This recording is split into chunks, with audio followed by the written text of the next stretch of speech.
Hey guys, tonight we begin with one of the most famous discoveries in human history, the opening of the tomb of Tutankhamun, the boy king of ancient Egypt whose death was quiet, but whose afterlife became anything but. So before you get comfortable, take a moment like the video and subscribe, but only if you genuinely enjoy what I do here. And let me know in the comments where you're tuning in from and what time it is for you. It's always fascinating to see who's joining us from around the world. Now, dim the lights, maybe turn on a fan for that soft background hum, and let's ease into tonight's journey together. In the dry, unforgiving heat of 1922, deep within the Valley of the Kings, a man named Howard Carter stood staring at a sealed doorway that had not been opened for over 3,000 years. At that point, most reasonable people might consider that a hint, maybe even a polite suggestion from history itself. Hey, let's not. Unfortunately, archaeology as a profession is built on the exact opposite instinct. Behind that doorway lay the tomb of Tutankhamun, a young king who ruled briefly, died young, and was buried with enough gold to make modern billionaires feel slightly underdressed. We're talking chariots, statues, jewellery, furniture. Basically an entire Royal IKEA catalogue for the afterlife, except everything is solid gold and weighs more than your car. Carter and his team had spent years searching for this tomb. Years of digging, sweating, and probably questioning their life choices under the Egyptian sun. By the time they found it, walking away was not an option. This was the kind of discovery that gets your name into history books, or depending on how things go, into a very different kind of list. So naturally they decided to open it. Now, ancient Egyptians were very clear about one thing. Do not mess with the dead. They had spells, rituals, protective symbols, the whole package. They essentially invented the world's first private property warning, except instead of a sign, it came with divine consequences. And Carter looked at all of that and thought, yes, but have we considered ignoring it completely? When he made a small hole in the sealed entrance and held up a candle, the flame flickered in the stale, ancient air. Air that hadn't been disturbed since people still thought pyramids were a fresh new idea. When asked what he could see, he famously said, "Wonderful things," which is a great answer, but also slightly concerning, because if you ever open a 3,000-year-old tomb and your first thought is wonderful, you're probably overlooking a few important details. Like survival, what he was actually breathing in was centuries of dust, spores, and whatever microscopic horrors had been quietly waiting in that sealed environment. No masks, no filters, just straight into the lungs like it's a luxury spa treatment called Ancient Mold Experience. Because here's the thing, this wasn't just a treasure vault. It was a perfectly preserved time capsule, and time capsules are not designed with ventilation in mind. The moment that seal was broken, something changed. Not dramatically. No curses glowing on the walls, no sudden ominous music, just a quiet invisible shift. And as history would soon show, those are usually the worst kind. That small hole in the doorway didn't just reveal wonderful things. It marked the exact moment 3,000 years of silence officially ended, and a group of very confident humans decided they were fully qualified to deal with whatever came next. Once Howard Carter and his team confirmed the tomb was intact, there was no going back. The entrance was widened, tools came out, and history, along with a questionable amount of ancient air, began pouring out into the modern world. Now, to be fair, their excitement was justified. Inside lay one of the greatest archaeological finds ever, the untouched burial of Tutankhamun. Not looted, not destroyed, just sitting there, patiently waiting for someone to ruin the perfect preservation streak. But here's where things get less glamorous. The tomb had been sealed since roughly 1323 BCE. That means the air inside wasn't just old, it was ancient, completely undisturbed. No airflow, no sunlight, no fresh oxygen. Just a closed environment where bacteria, mold and fungi had all the time in the world to settle in and make themselves comfortable. And then suddenly, tourists. Well, technically archaeologists, but from the microbes' perspective, same thing. As the team moved deeper inside, they stirred up layers of fine dust that had been resting peacefully for millennia. Every step, every movement, every excited "look at this" sent tiny particles into the air, Particles no one could see, but everyone was breathing. No masks, no protective gear. Just raw confidence and a strong belief that being British in the 1920s made you immune to microscopic threats. Spoiler, it did not. And yet, nothing immediately went wrong. No one dropped dead on the spot. No mysterious shadow appeared in the corner. Everything seemed fine. Which, in hindsight, is exactly how most bad situations begin. Because the real danger wasn't loud or dramatic. It didn't announce itself. It didn't need to. It was slow, invisible, patient. Meanwhile, the outside world was just beginning to hear about the discovery. News spread quickly, and with it came fascination, envy, and just a hint of unease. Because even back then, people understood one thing about ancient tombs. They are not meant to be opened, and yet here we were, stepping inside, breathing deeply and acting surprised that disturbing a sealed chamber from another era might come with side effects. But don't worry. At this point, everyone was still alive. For now. At first, everything seemed fine. The tomb had been opened, treasures catalogued, and Howard Carter was quickly becoming the most famous archaeologist on the planet. But as news of the discovery spread, something else began to grow alongside it. A story far more powerful than gold. The curse. It didn't start inside the tomb. In fact, that's the funny part. Despite what movies and dramatic documentaries would have you believe, there was no clearly written message in Tutankhamun's burial chamber saying, "Congratulations, you opened this, now you die." Ancient Egyptians loved writing things down, but they weren't exactly into subtle horror one-liners. Instead, the idea of a curse was born outside, in newspapers, whispers, and a public that was already fascinated by ancient Egypt's obsession with death and the afterlife. And honestly, it didn't take much convincing.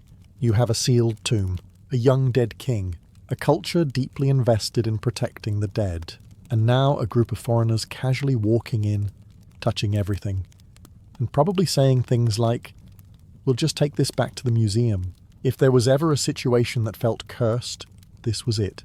Journalists quickly realized they had a gold mine, not just in artifacts, but in storytelling.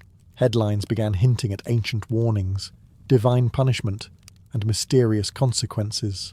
The narrative practically wrote itself, and once people start believing in something like that, logic quietly packs its bags and leaves the room. Soon, rumours spread of inscriptions threatening death to those who disturbed the king's rest. Most of these were either exaggerated or completely invented, but that didn't matter. The public wasn't asking for accuracy. They were asking for drama, and drama they got. The idea of a curse tapped into something deeper. Fear of the unknown. Fear of death. And the uncomfortable feeling that maybe, just maybe, some things aren't meant to be uncovered, especially when they've been left alone for 3,000 years without complaint. Even members of the expedition weren't entirely immune. You can be a rational, educated person. But if enough people around you start talking about curses, and you're standing inside a tomb filled with ancient symbols of death, your brain starts to reconsider a few things, just in case. Because here's the truth. The curse didn't need to be real. It just needed to be believed. And once it was, every strange event, every illness, every unfortunate coincidence suddenly had an explanation. One that was far more exciting than bacteria, bad luck, or poor medical care. The stage was set. All it needed now was a death.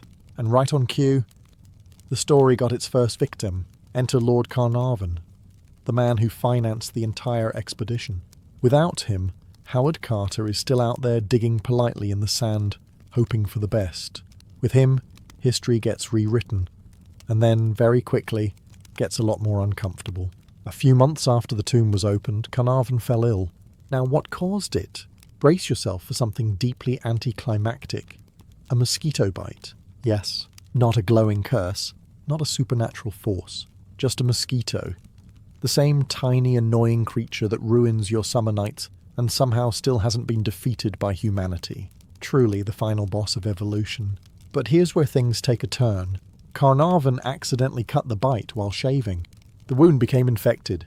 The infection spread. And in a time before modern antibiotics were widely available, that was a very serious problem. Within days, his condition worsened, turning into blood poisoning. and shortly after, he died. Simple. Medical. Unfortunate. But absolutely perfect for a curse narrative. Because timing is everything. The moment news broke, the newspapers went wild. The man who funded the opening of Tutankhamun's tomb was dead. Not years later, not peacefully in his sleep. But suddenly, unexpectedly, and soon after disturbing the tomb, you couldn't have written a better script if you tried.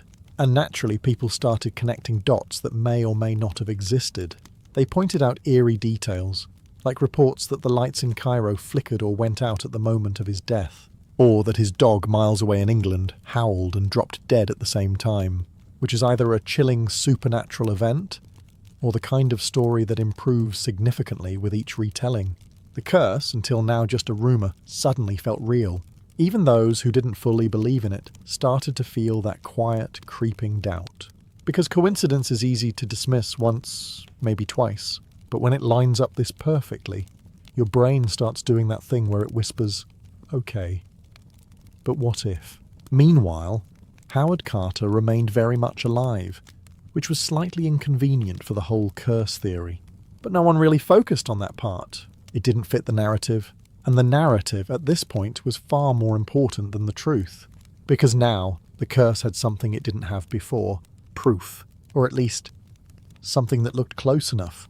After the death of Lord Carnarvon, the story took on a life of its own.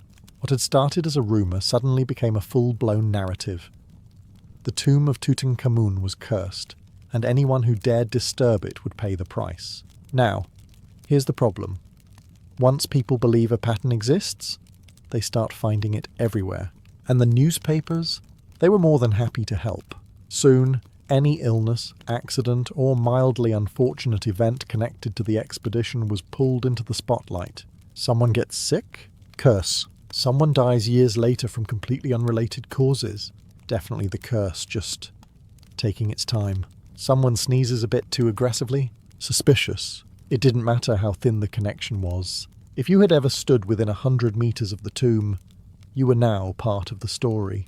But when you actually step back, which to be fair, is not something people do when they're enjoying a good mystery, the picture looks very different. Many of the people involved in opening the tomb lived long, uneventful lives. No sudden deaths, no mysterious illnesses, just normal aging, which, while less exciting, tends to be the leading cause of death for most humans. Howard Carter himself, the man who literally opened the tomb and spent years inside it, he lived for over a decade afterward. Not exactly the immediate divine punishment you'd expect from an all-powerful ancient curse with a clear grudge. But again, that part didn't make headlines, because man lives a normal life after opening tomb doesn't sell newspapers. Instead, the media focused on a handful of cases that could be interpreted as suspicious, carefully ignoring the much larger group of people who were perfectly fine. It's what we now call confirmation bias. But back then, it was just called good storytelling. And honestly, it worked.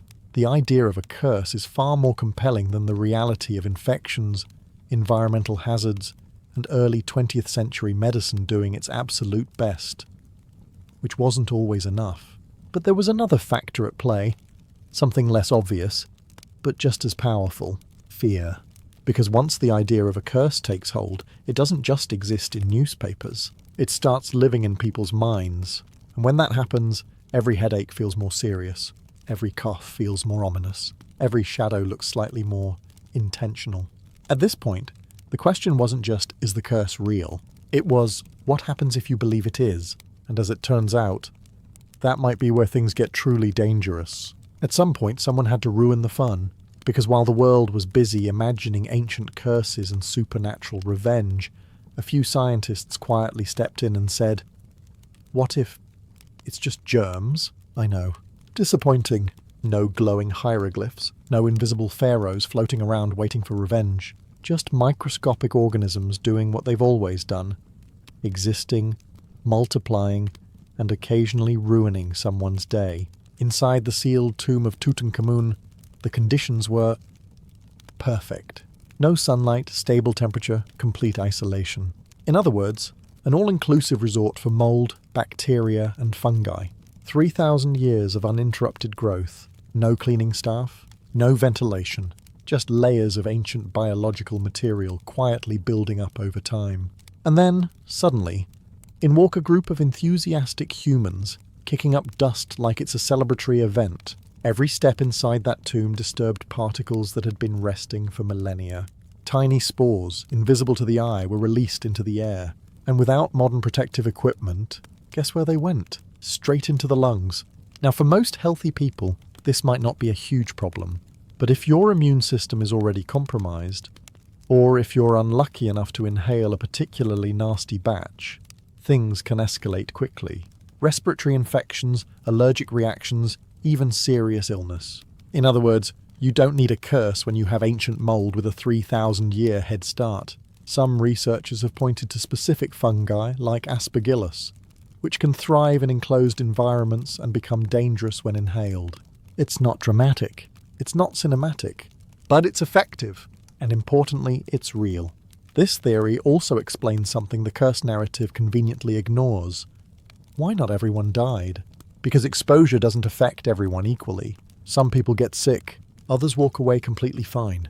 It depends on health, exposure levels, and a bit of good or bad luck. Not exactly the behavior of a targeted supernatural punishment system, more like biology doing its thing. Of course, this explanation didn't capture the public imagination in quite the same way.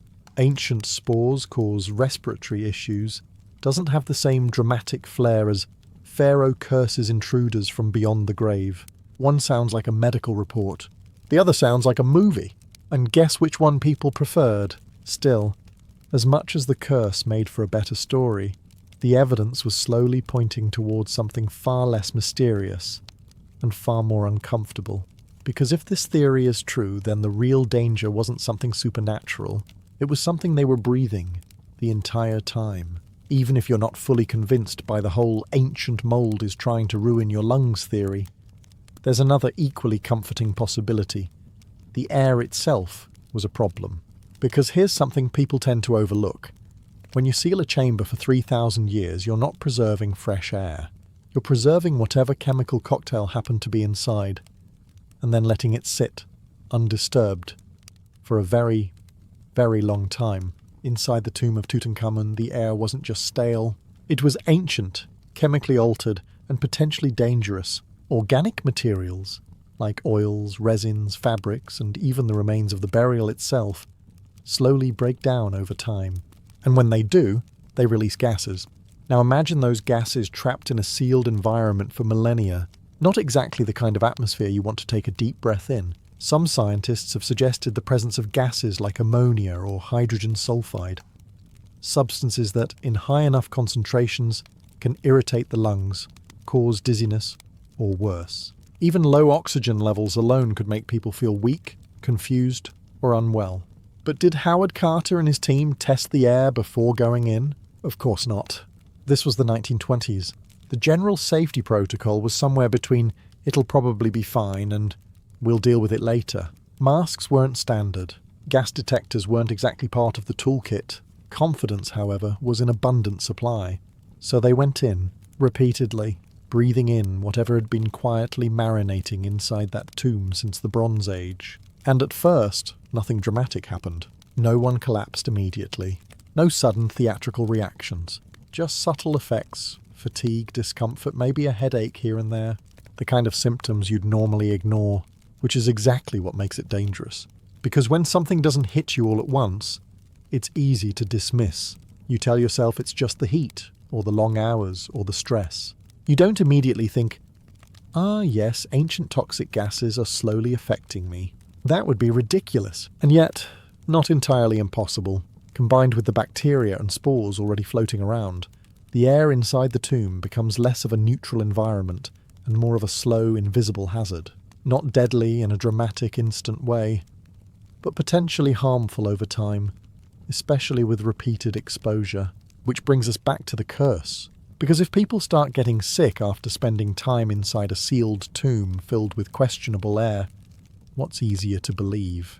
A complex mix of environmental factors and biological exposure? Or an ancient king taking revenge from beyond the grave? Exactly. And once again, the more dramatic answer wins. Even if the real danger was something far simpler, and far more breathable. By this point, the tomb had already delivered everything a good story needs: mystery, treasure, a suspicious death, and a growing list of possibly cursed individuals. But there was one more ingredient quietly making everything worse: fear, not the dramatic scream-in-the-dark kind. No shadowy figures, no footsteps echoing behind you, just a slow, creeping awareness that maybe, just maybe, you've stepped into something you shouldn't have. And once that idea takes root, it doesn't leave easily. Because humans are incredibly good at one thing: convincing themselves something is wrong, especially when everyone around them is saying the same thing. The newspapers, the rumours, the whispers, all pointing to the same conclusion: the tomb of Tutankhamun is cursed. Now imagine you're part of that expedition. You've been inside the tomb, you've breathed the air, you've touched the artifacts, and suddenly you start hearing stories. Someone dies, then another gets sick, and every time something happens, people look at you just a little differently, like you're next. It doesn't matter how rational you are, that gets into your head. Stress builds, sleep gets worse. Every small symptom, a headache, a cough, a bit of fatigue, suddenly feels significant. Not just "I'm tired," but "this might be it," which ironically is not a great mindset for staying healthy. Because fear has a physical effect. It weakens your immune system, raises stress hormones, makes your body less capable of fighting off actual infections, the kind we talked about earlier. So if there were bacteria, spores, or environmental toxins involved, fear didn't just sit there doing nothing. It made everything worse. It's like your body is already dealing with a problem, and then your brain decides to join in and say, "Hey, what if we panic too?" Very helpful.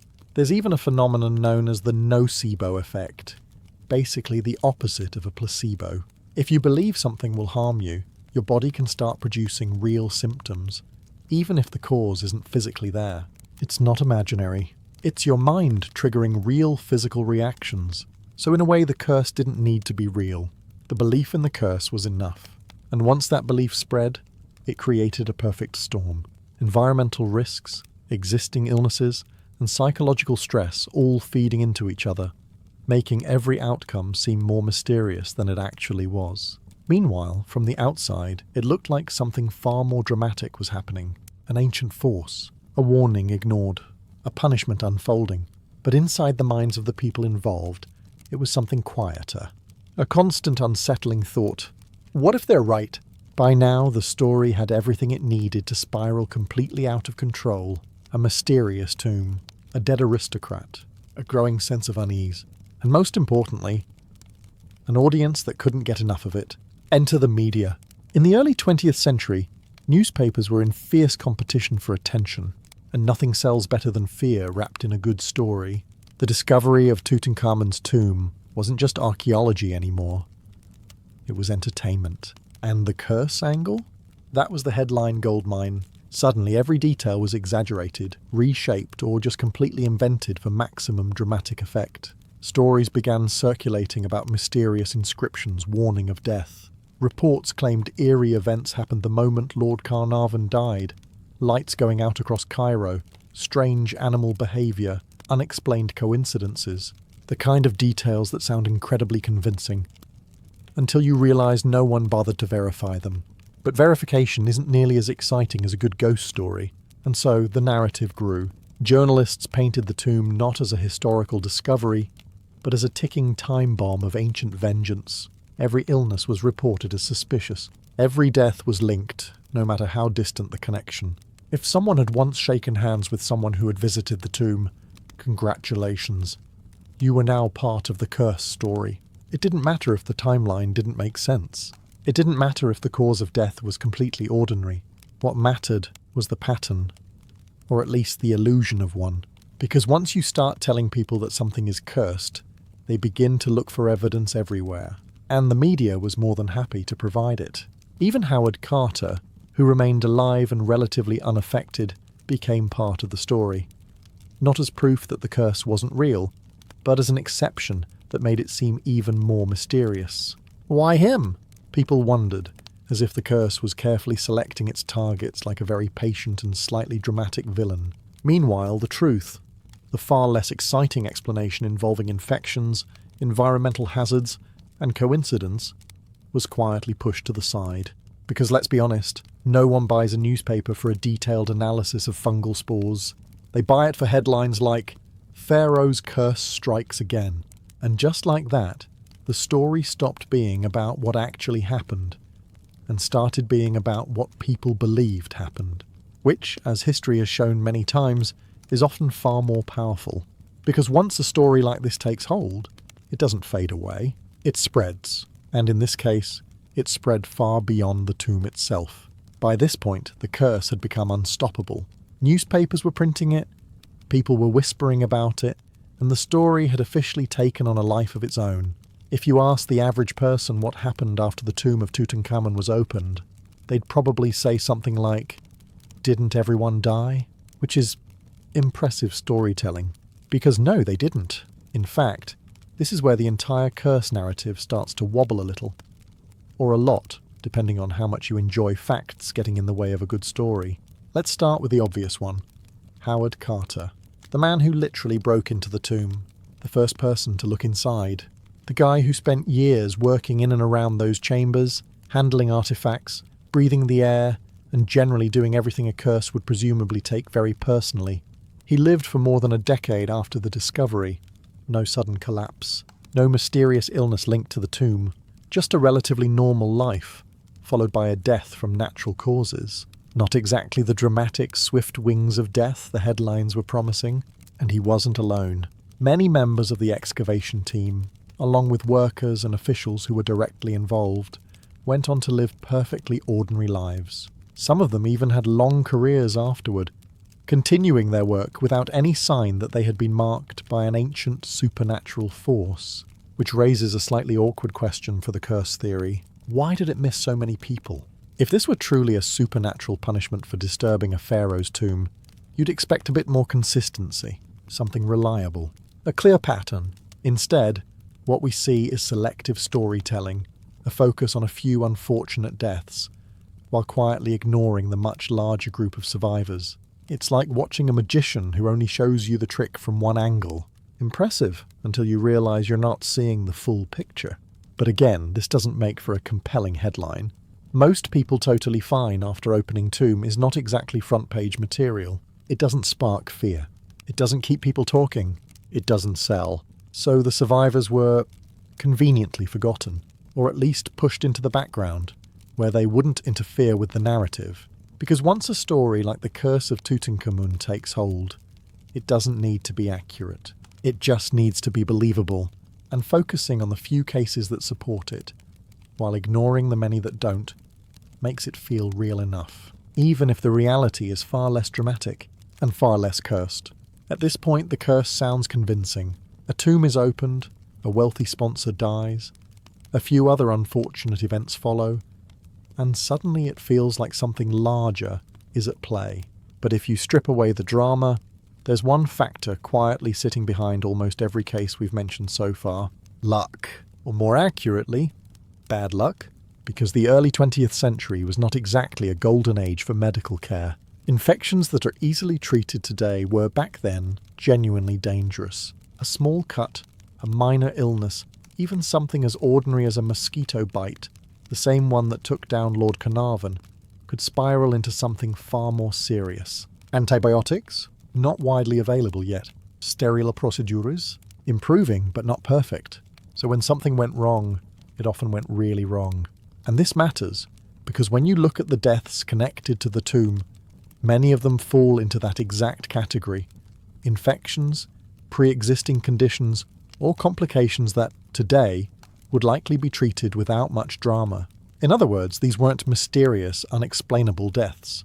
They were the kind of deaths that were unfortunately common at the time. But when you place them next to something like the opening of Tutankhamun's tomb, they start to look different. Suddenly, a normal risk becomes part of a larger, more ominous pattern. And that's where luck comes in. Because not everyone exposed to the same environment gets sick. Not everyone bitten by a mosquito develops a fatal infection. Sometimes, it's just a combination of timing, health, and chance. One person walks away completely fine. Another doesn't. It's not satisfying. It's not dramatic. But it's how reality usually works. Of course, from the outside, randomness doesn't feel random. When something bad happens shortly after a major event, our brains immediately try to connect the two. We want a cause, a reason, something that makes sense of it all. Bad luck doesn't feel like enough. Ancient curse, on the other hand, feels very complete, very intentional, almost comforting in a strange way. At least there's a story behind it. But here's the uncomfortable truth. Sometimes there is no grand explanation. Sometimes people just get unlucky. And when you combine that bad luck with a harsh environment, limited medical knowledge, and a growing sense of fear, you get a series of events that look extraordinary, even if they're not. Which means the curse, once again, might not be a supernatural force at all, just a collection of very human outcomes, happening at exactly the wrong time. Now, before we completely dismiss the idea of a curse, it's only fair to admit something. The ancient Egyptians absolutely did try to protect their tombs, just not in the way the newspapers imagined. For them, death wasn't the end. It was a transition, and the tomb of Tutankhamun wasn't just a burial site. It was a carefully designed gateway to the afterlife. Every object, every symbol, every wall painting had a purpose. And protecting that space, that was taken very seriously. But instead of supernatural traps waiting to activate like a Hollywood script, their protection system was more psychological. They used spells, inscriptions, and religious warnings meant to discourage intruders. Messages that essentially said, if you mess with this, things will go very badly for you. Not because an invisible force would instantly strike you down, but because fear itself was a powerful deterrent. And honestly, it's not a bad strategy.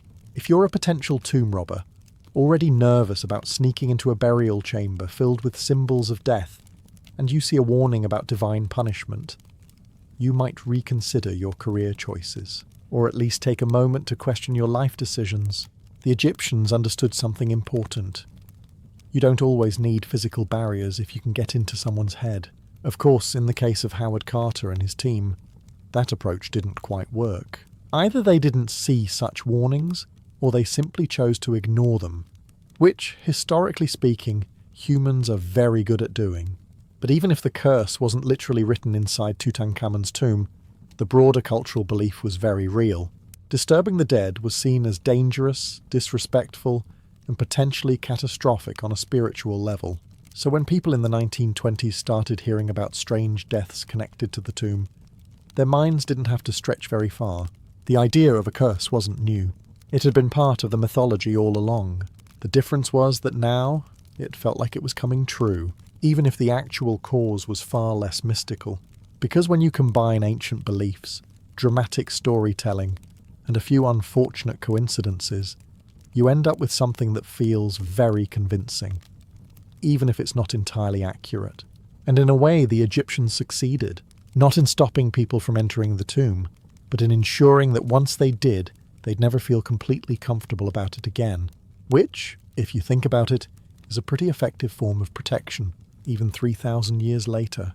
By now the curse has taken center stage, but if we step away from the drama for a moment, just briefly, I promise, the real danger of opening a tomb like that becomes a lot clearer. And honestly, it's not subtle. Because entering an ancient burial site isn't just about walking into a dusty room and admiring gold. It's more like stepping into a place where everything has been quietly waiting for thousands of years. And none of it was designed with your safety in mind.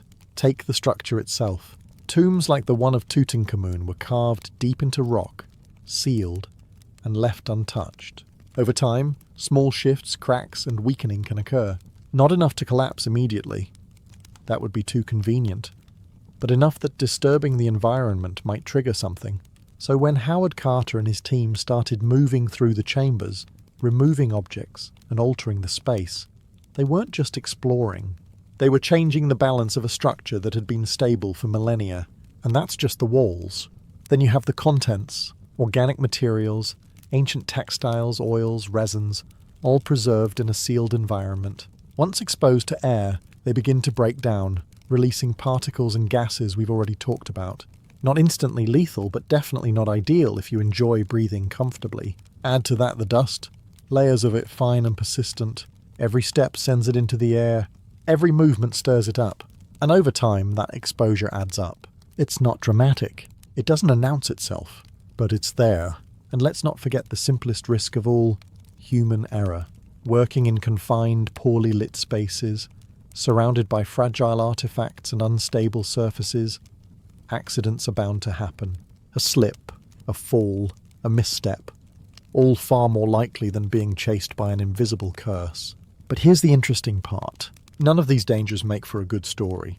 Archaeologists face structural risks and environmental hazards doesn't exactly send chills down your spine. It doesn't make you question reality. It doesn't keep you up at night. So instead, all of that gets overshadowed by the idea of a curse. Something mysterious, intentional, almost personal. When in reality, the tomb didn't need to be actively trying to harm anyone. It was already dangerous enough. Not because of ancient magic, but because of time, environment, and the simple fact that humans were never meant to casually walk into a place that had been sealed off for 3,000 years. And yet they did. Because of curiosity, because of ambition, and of course, because of gold, which, historically speaking, has convinced people to ignore far worse warnings than a few ancient symbols on a wall. By now, you can probably see what actually happened. A sealed tomb is opened. A few unfortunate deaths occur. Environmental hazards, infections, and bad luck do their thing. And yet, the story that survives is not about bacteria, air quality, or early 20th century medicine struggling to keep up. It's about a curse. And the real question is why? Why did that version of the story win? Because humans don't just like stories. We need them to make sense of things that feel random or uncomfortable. Saying a man died from an infected mosquito bite feels incomplete. It doesn't satisfy that part of your brain that's looking for meaning, for intention, for something bigger. But saying he was punished for disturbing the tomb of Tutankhamun, now that feels like a complete story. There's a cause. There's an effect. There's even a moral lesson. Don't disturb the dead. Clean. Simple. Slightly terrifying. And once a story like that takes hold, it becomes incredibly hard to replace. Even when better explanations exist, they're usually more complicated, less dramatic, and, let's be honest, a bit boring in comparison. Ancient spores and poor medical treatment doesn't exactly compete with vengeful pharaoh strikes again. Add to that the role of the media, which we've already seen, was more than happy to push the curse narrative, and you get something that spreads fast. Books, newspapers, later films and documentaries, all repeating the same idea, reinforcing it over and over again. And eventually it stops being a theory. It becomes part of culture. Even today, if you mention the discovery of the tomb to someone, there's a good chance they'll bring up the curse. Not the bacteria, not the environmental risks. The curse, because it's memorable, it's emotional, and it taps into something very old. The idea that there are forces we don't understand, watching, waiting, ready to respond when certain lines are crossed. Which, ironically, is exactly what the ancient Egyptians believed too, just not in the way we turned it into a headline. So in a strange way, the myth survived because it worked. It told a story people wanted to hear. It gave meaning to coincidence. It turned a series of unrelated events into a narrative that felt intentional, even if it wasn't. And once a story like that settles into the collective imagination, it doesn't really go away. It just waits, kind of like the tomb did. Only this time, instead of being sealed in stone, it's sealed in memory, passed down, retold, and reshaped with every generation, which might be the most powerful kind of curse there is. So after all the stories, the rumours, the headlines, and the very confident claims of ancient revenge, what actually killed the people who opened the tomb of Tutankhamun? The honest answer is far less dramatic, and somehow more unsettling. It wasn't one thing, it was a combination. A sealed environment filled with ancient dust, bacteria, and possibly toxic gases. A time when medicine was still catching up to infections that today feel almost trivial. A handful of unfortunate coincidences, timed just well enough to look suspicious. And on top of all that, fear, quietly amplifying everything in the background. No glowing curse. No invisible force picking off victims one by one. Just reality doing what it usually does. Messy, unpredictable, and not particularly interested in telling a clean story.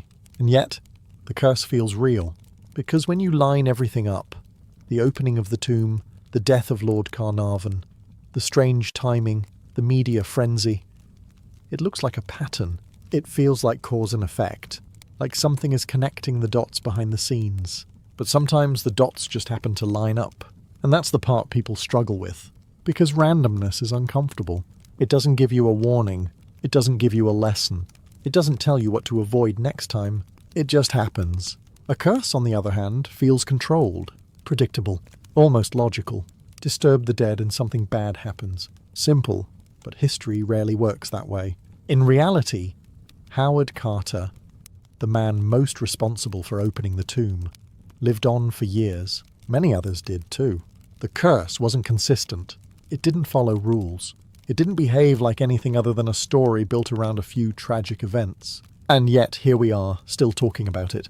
Because in the end, the real mystery isn't what killed those people. It's why we're so drawn to the idea that something had to. Maybe it's curiosity. Maybe it's fear.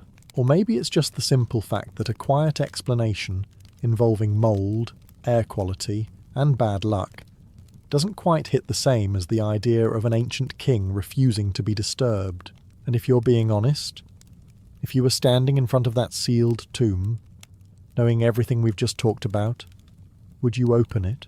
Of course you would, because humans have always been like that, curious enough to ignore the warning, and confident enough to believe it won't happen to them, which, historically speaking, is usually when it does.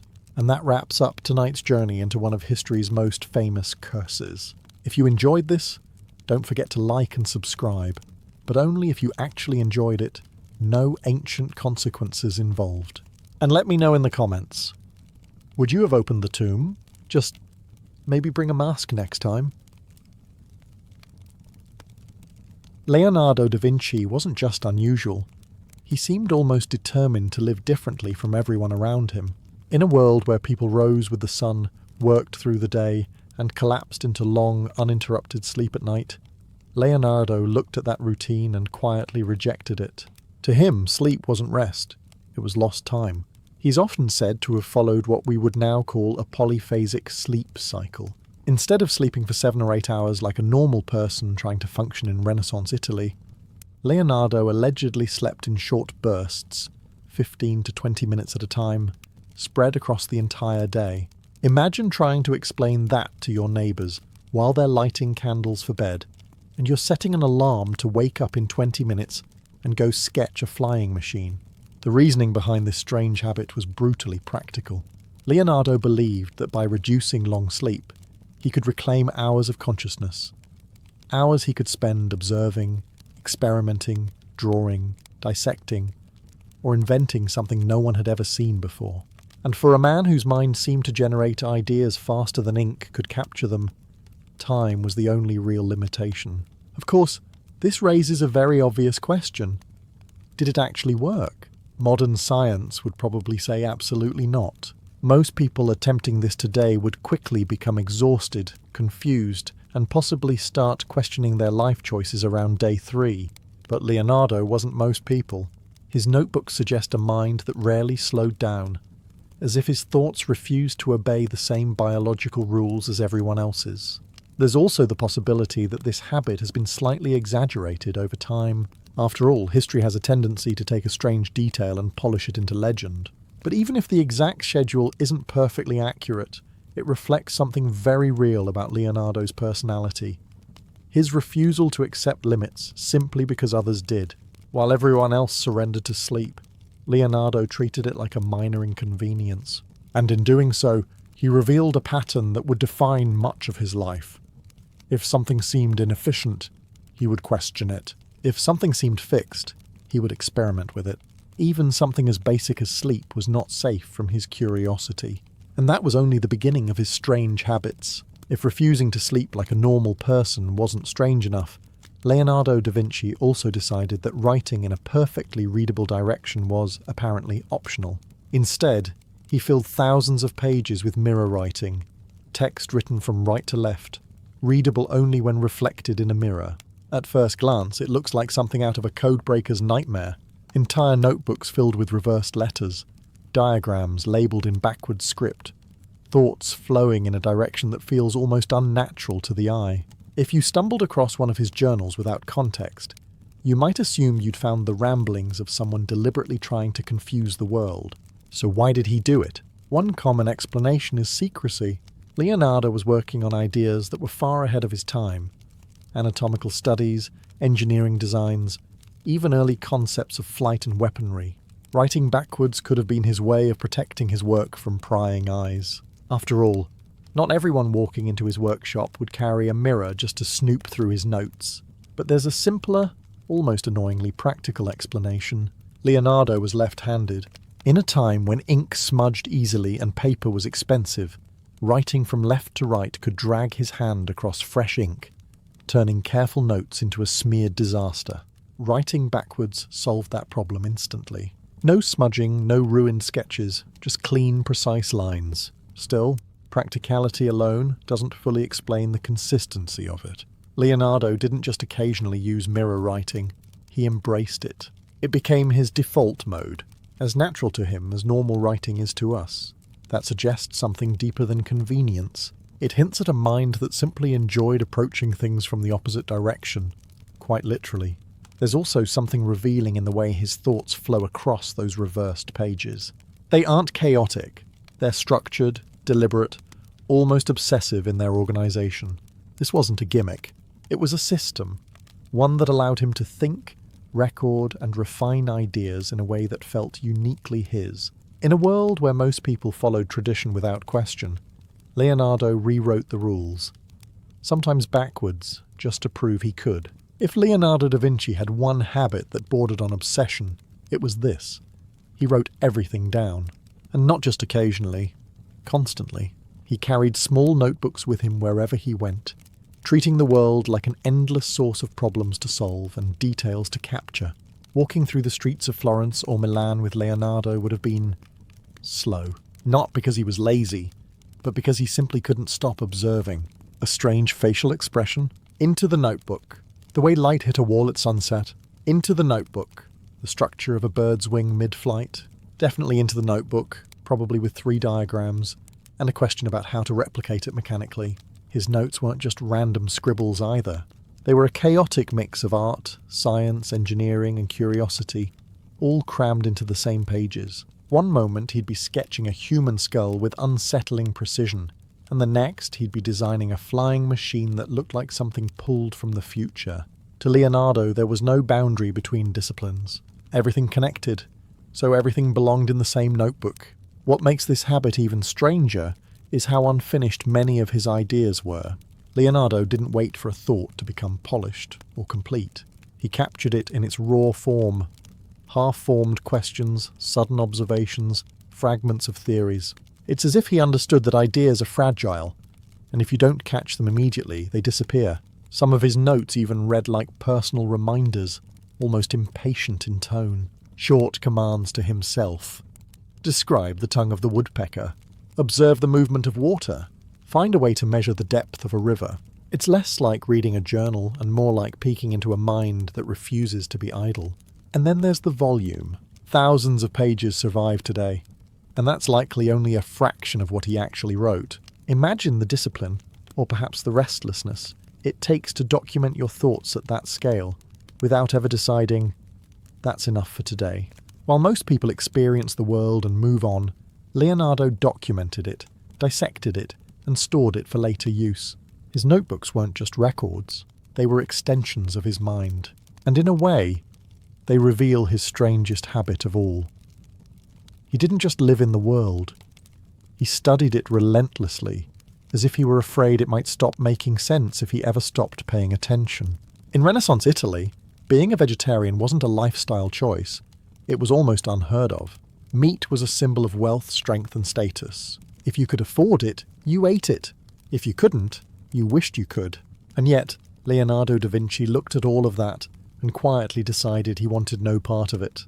He is often described as someone who avoided eating meat, not because of scarcity, but because of principle. According to several accounts, Leonardo had a deep discomfort with the idea of killing animals for food. He reportedly believed that animals felt pain and fear just as humans did, a view that, at the time, was far from mainstream. There are even stories, some possibly exaggerated but still revealing, of Leonardo buying caged birds in marketplaces, only to release them back into the sky, not for spectacle, not for praise, just because he didn't like seeing them confined. Imagine being a merchant trying to sell birds for a living and repeatedly encountering the same man who keeps undoing your entire business model out of pure empathy. What makes this habit particularly striking is the contrast with his other work. Leonardo dissected human corpses to study anatomy, carefully examining muscles, organs and bones with almost surgical precision. He wasn't squeamish, he wasn't avoiding death, and yet, when it came to animals, he showed a level of compassion that feels surprisingly modern. This contradiction reveals something important about his mindset. Leonardo didn't simply follow emotional impulses, he questioned them. He explored life and death from multiple angles, trying to understand both the mechanics of the body and the value of living creatures. To him, knowledge and empathy weren't opposites, they coexisted. Of course, it's difficult to say how strictly he followed this diet at all times. Renaissance records aren't exactly detailed grocery logs. But the consistency of these accounts suggests that this wasn't a passing preference. It was part of his identity. While others saw animals as resources, Leonardo saw them as beings worthy of consideration. And in a time when such an idea was rare, if not outright strange, it made him stand out even more. Because for Leonardo, curiosity wasn't just about understanding the world. It was also about deciding how to exist within it. For someone widely considered one of the greatest minds in history, Leonardo da Vinci had a surprisingly frustrating habit. He almost never finished what he started. At first, this sounds like an exaggeration. Surely a man responsible for masterpieces like the Mona Lisa and the Last Supper must have been incredibly disciplined, right? Well, not exactly. Leonardo had a tendency to begin ambitious projects with intense enthusiasm, only to abandon them halfway through when something new caught his attention. His notebooks are filled with plans, grand machines, architectural designs, scientific experiments that were never completed. Some were barely started. Others exist only as sketches and scattered notes, like ideas frozen mid-thought.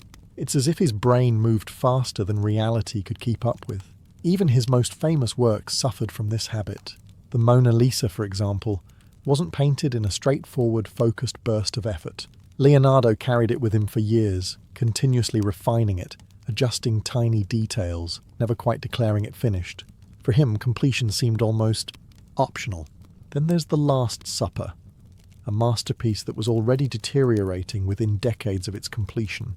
Why? Because Leonardo decided to experiment with a new painting technique instead of using the reliable methods of the time. The result looked incredible, but it didn't last. A perfect example of his mindset. Innovation over practicality, even if it meant long-term consequences. So why did he struggle to finish things? Part of the answer lies in his endless curiosity. Leonardo wasn't just a painter. He was an engineer, anatomist, inventor, and observer of everything. The moment a new question appeared in his mind, it demanded attention. And compared to the excitement of a new idea, finishing an old project probably felt boring. There's also a deeper possibility. Leonardo may have been less interested in results and more obsessed with the process itself. The act of exploring, experimenting, and discovering was what drove him, not necessarily the final product. In that sense, stopping halfway wasn't failure. It was simply moving on to the next question. To the people around him, this habit must have been maddening. Imagine commissioning a project and watching the artist disappear into a completely unrelated experiment about water flow or bird wings. But from Leonardo's perspective, everything was connected. Every unfinished painting, every abandoned design, it all fed into something larger. Still, it leaves us with a strange truth. One of history's greatest geniuses was also one of its most relentless procrastinators. If Leonardo da Vinci's daytime habits were unusual, his nighttime activities were something else entirely. While most of Renaissance society avoided anything remotely connected to death, Leonardo actively sought it out, quietly, methodically, and often under the cover of darkness. He conducted dissections of human bodies, not once or twice out of curiosity, but repeatedly, over years. It's estimated that he dissected dozens of corpses, carefully examining muscles, tendons, organs, and bones, with a level of detail that was unheard of at the time. And he didn't just look, he documented everything. His anatomical drawings are still considered astonishing today. The precision, the layering, the understanding of how the human body actually functions. It feels modern, almost surgical. But in his time, this kind of work was controversial, even disturbing. Religious and social norms placed heavy restrictions on handling the dead, and the idea of cutting open a human body was, for many, deeply unsettling. So Leonardo worked quietly, often at night. Imagine dim candlelight, the silence of a room far removed from the noise of the city, and Leonardo leaning over a body, sketching, observing, asking questions no one else seemed willing to ask. What makes this habit even more intense is the way he approached it. He didn't treat these dissections as morbid curiosities. He treated them as puzzles. How does the heart actually pump blood? How do muscles create movement? What happens inside the body when it ages? In one case, he dissected the body of an elderly man shortly after his death, trying to understand what caused him to die peacefully. In another, he studied the development of a fetus, producing drawings that would remain unmatched for centuries. These weren't surface-level observations. They were deep, relentless investigations into life itself. And yet there's a strange contrast here. The same man who showed compassion toward animals, refusing to eat them, releasing birds from cages, was also cutting into human bodies with clinical precision. It seems contradictory, but for Leonardo, it wasn't. He wasn't driven by cruelty. He was driven by understanding. To him, the human body wasn't sacred in the way society saw it. It was a system, a complex, beautiful machine that needed to be studied, taken apart, and understood piece by piece. While others feared death, Leonardo leaned into it, not out of darkness, but out of curiosity. Because if you want to understand life, he seemed to believe, you have to be willing to examine what lies beneath it. Leonardo da Vinci had a habit that sounds harmless at first, but quickly becomes exhausting the more you think about it. He questioned everything, constantly, relentlessly, to a level that most people simply wouldn't tolerate in everyday life. His notebooks are filled with questions, hundreds of them, scattered between sketches and diagrams like a mind that refuses to sit still. But these weren't simple questions. They were the kind that force you to stop, stare, and realize you've never actually thought about something as basic as why the sky is blue. He would ask things like, why is the sky blue? How do birds stay in the air? What causes water to move the way it does? How does the human eye truly see? And then, instead of accepting the common explanations of his time, which were often based on tradition rather than evidence, he would go out and test them himself. This wasn't curiosity in the casual sense. This was obsession. Most people, when faced with a mystery, either accept a convenient answer or move on. Leonardo did neither. If something didn't make complete sense, it bothered him. It stayed in his mind, unresolved, like an itch he couldn't ignore. And the only way to deal with it was to investigate, experiment and observe, until he reached something that felt like truth. What makes this habit particularly strange is how unnecessary it often seemed. He wasn't being paid to figure out why light reflects the way it does, or how water curls around obstacles. There was no immediate reward, no deadline forcing him forward. He simply couldn't tolerate not knowing. This constant questioning shaped everything he did. It's why his art feels so alive, because he didn't just paint what things looked like. He studied how they worked. It's why his inventions feel ahead of their time. Because he wasn't copying existing designs, he was trying to understand the principles behind them. But there's a downside to this kind of thinking. When you question everything, nothing is ever truly finished. There's always another layer to explore, another angle to consider, another why waiting behind the last one. For Leonardo, certainty was never the goal. Exploration was, and while the rest of the world was content with answers, Leonardo remained stuck, by choice, in a permanent state of curiosity, always asking one more question than anyone else thought necessary. Leonardo da Vinci had a habit that, at the time, must have seemed borderline absurd. He spent enormous amounts of time designing machines that no one had ever seen, and in many cases couldn't even build. While others focused on practical inventions that solved immediate problems, Leonardo's mind wandered far beyond the limits of his era. He sketched flying machines inspired by birds, armoured vehicles that resemble early tanks, diving suits for underwater exploration, and complex mechanical devices that looked more like ideas from centuries in the future than anything rooted in the 15th century. The strange part wasn't just the ideas themselves, it was how seriously he pursued them. These weren't quick doodles or passing fantasies. His designs were detailed, measured, and thought through with surprising precision.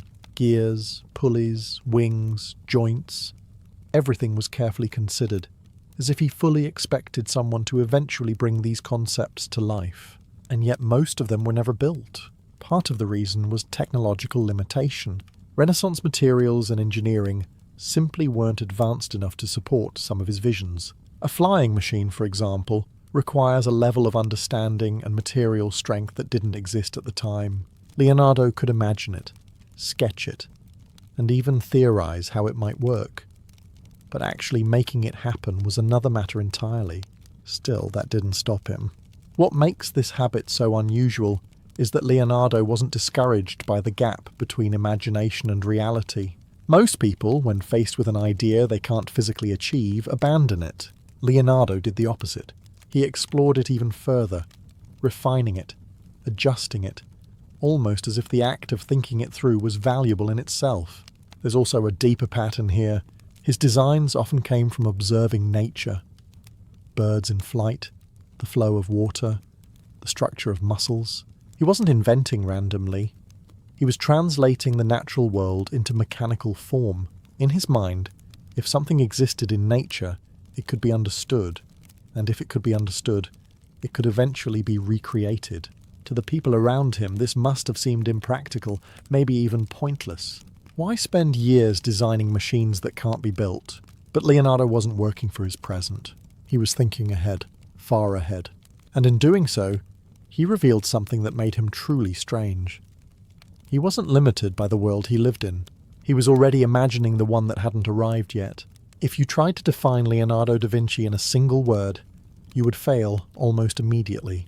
Painter feels too narrow, inventor too technical, scientist too modern. The truth is, Leonardo had one final habit that tied all the others together. He refused to stay the same person for long. Most people build an identity and settle into it. A painter paints, a sculptor sculpts, a scholar studies. Leonardo did all of these, and then moved on, often before mastering one field in the traditional sense. Not because he couldn't, but because he didn't see the point of limiting himself to a single path.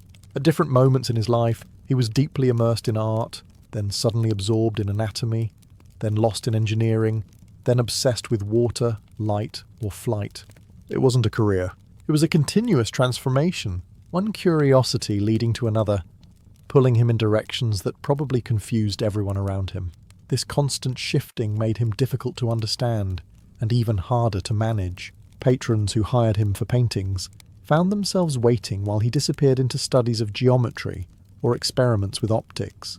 He wasn't unreliable in the usual sense. He was simply following a different internal logic, one that prioritized discovery over obligation. What's strange is that he didn't seem bothered by this lack of a fixed identity. In fact, it may have been the very thing that defined him. Leonardo didn't want to be known for one achievement. He wanted to understand everything, even if that meant never fully belonging to any single discipline. There's also something quietly unsettling about this.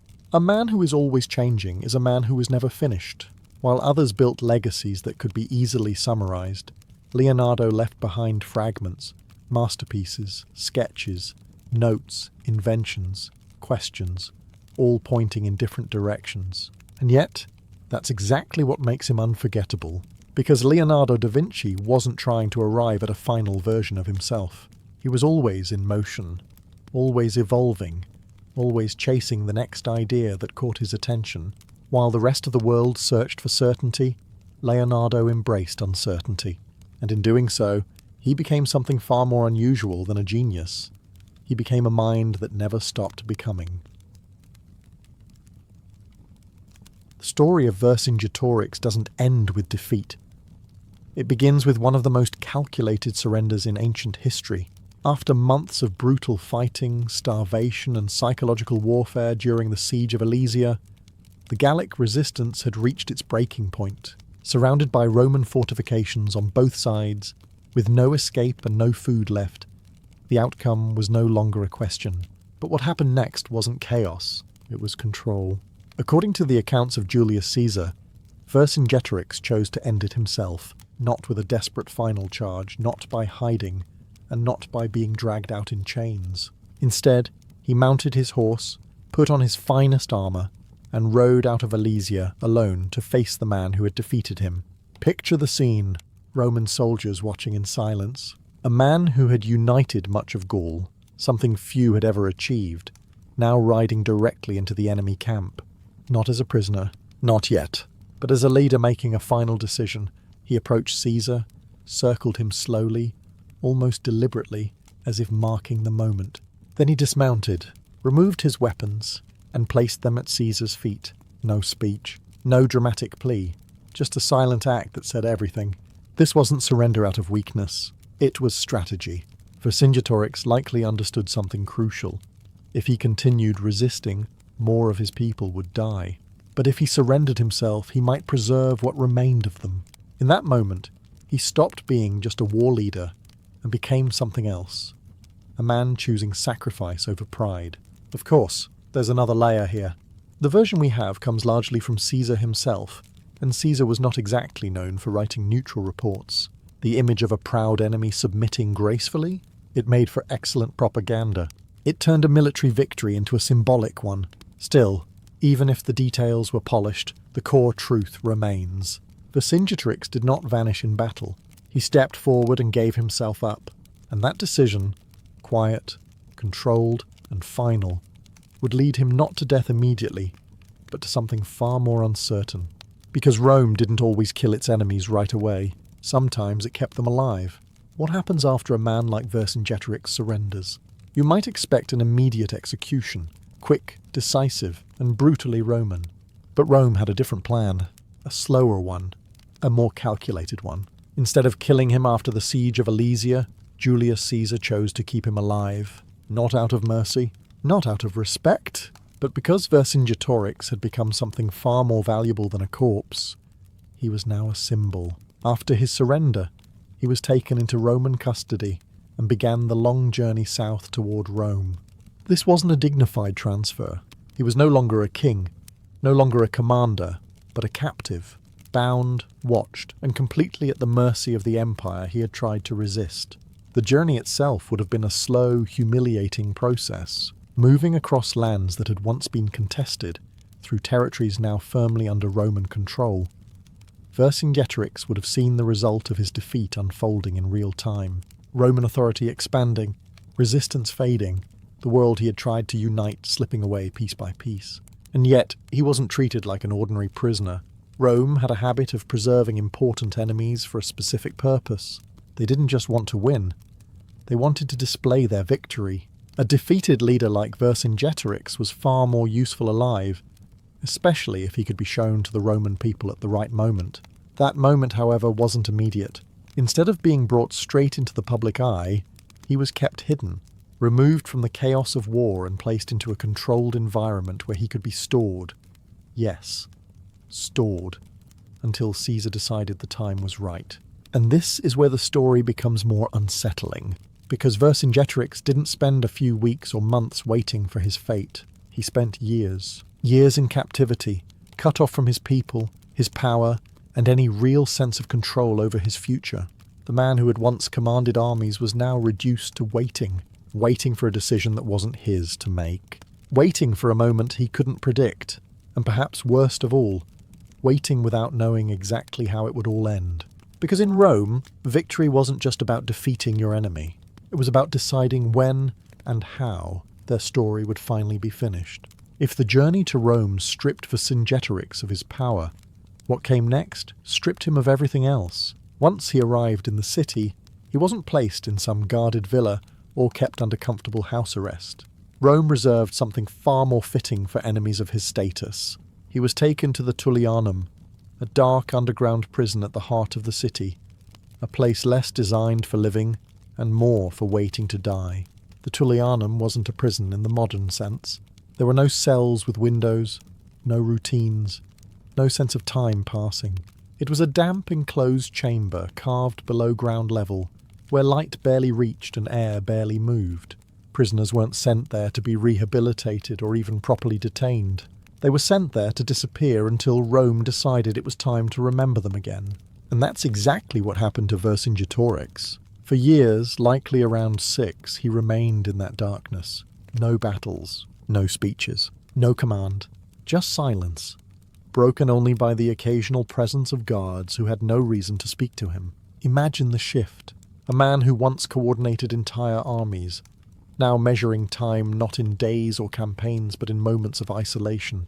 What makes this even more unsettling is the lack of detailed records. Rome, for all its documentation, doesn't tell us much about what his daily life looked like. No descriptions of his condition, no insight into his thoughts, just the bare fact that he was there. And that absence speaks volumes. It suggests that, to Rome, his life during those years didn't matter.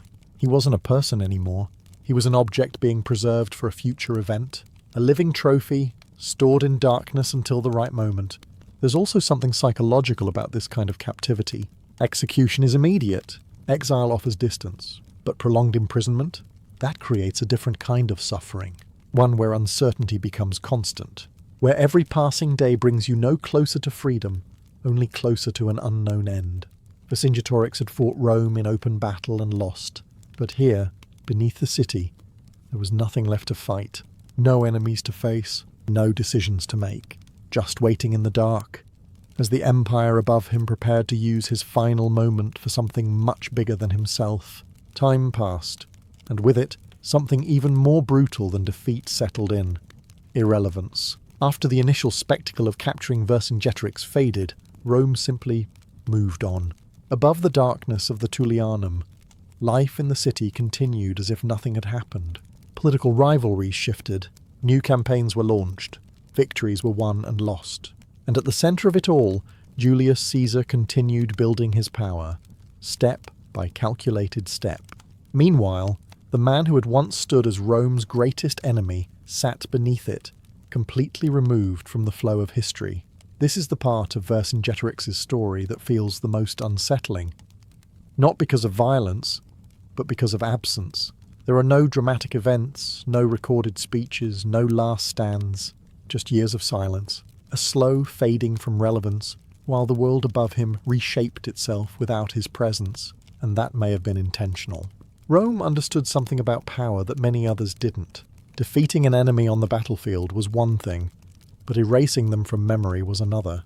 By keeping Vercingetorix hidden, out of sight and out of conversation, Rome effectively removed him from the narrative of resistance.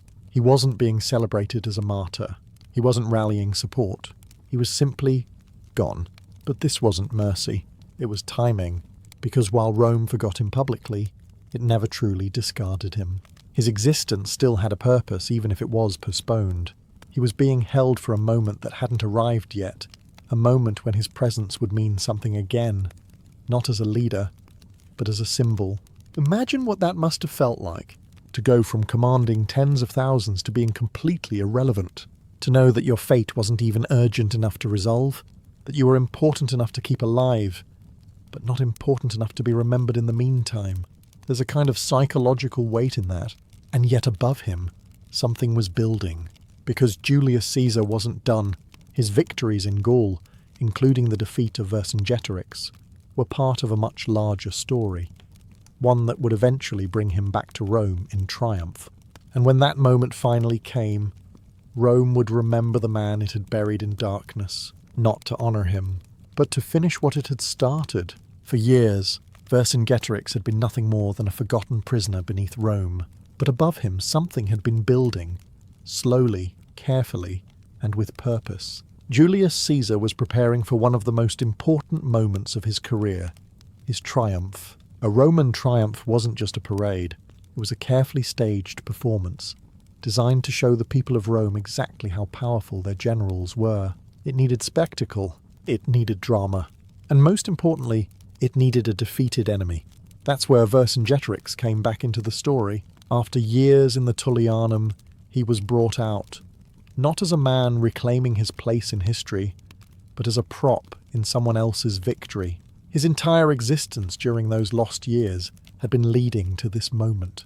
Picture the streets of Rome, filled with crowds, citizens gathering to witness Caesar's success, soldiers marching in formation, spoils of war carried through the city, gold, weapons, treasures taken from conquered lands, everything designed to overwhelm, to impress, to remind Rome of its dominance. And then, somewhere in that procession, came Vercingetorix, not on horseback, not in armour, but in chains. The contrast would have been deliberate. Once a powerful leader who united tribes and challenged Rome itself, now reduced to a captive being paraded before the very people he had fought against.